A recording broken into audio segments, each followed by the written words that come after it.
Team India middle order ఆటగాడు Shreyas Iyer Asia cup 2025లో చోటు దక్కించుకోలేకపోయాడు.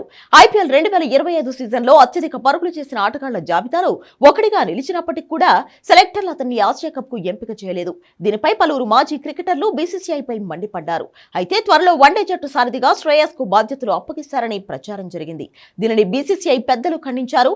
అప్పటి నుంచి శ్రేయస్ అయ్యర్ పై వార్తలు వస్తూనే ఉన్నాయి. తాజాగా ఓ జ్యోతిష్యుడు చెప్పిన మాటలు ఇప్పుడు వైరల్ అవుతున్నాయి. 2027లో అయ్యర్ టీమిండియా కెప్టెన్ అవుతాడంటూ జ్యోతిష్యుడు గ్రెయిన్ స్టోన్ లో ఓ జోస్యం చెప్పాడు. శ్రేయస్ అయ్యర్ జాతకం చాలా అద్భుతమైనదని తెలిపాడు.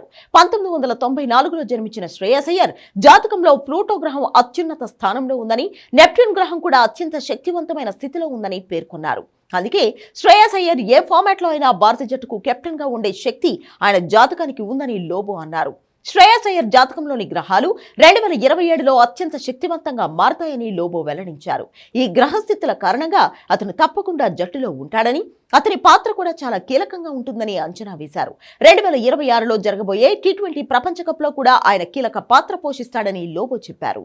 వన్డేలో ప్రస్తుతం భారత కెప్టెన్ గా రోహిత్ శర్మ ఉన్నాడు. ప్రస్తుతం అతని వయసు 38 సంవత్సరాలు. 2027 వన్డే ప్రపంచ కప్ నాటికి అతనికి 40 ఏళ్లు నిండుతాయి. ఈ క్రమంలో వన్డే కెప్టెన్సీ నుంచి అతన్ని తప్పించి ఓ యువ ఆటగాడికి నాయకత్వ బాధ్యతలను అప్పగించాలని బీసీసీఐ భావిస్తోందని వార్తలు వచ్చాయి. శ్రేయస్ లేదా గిల్లో ఒకరికి అప్పగించే ఛాన్స్ ఉందని సమాచారం. అయితే బీసీసీఐ మాత్రం వన్డే కెప్టెన్సీపై ఎలాంటి చర్చ రాలేదని పేర్కొంది. కాగా ఈ జ్యోతిష్యుడు చెప్పిన జోస్యం ప్రస్తుతం క్రికెట్ వర్గాల్లో ఆసక్తిని రేకెత్తిస్తోంది.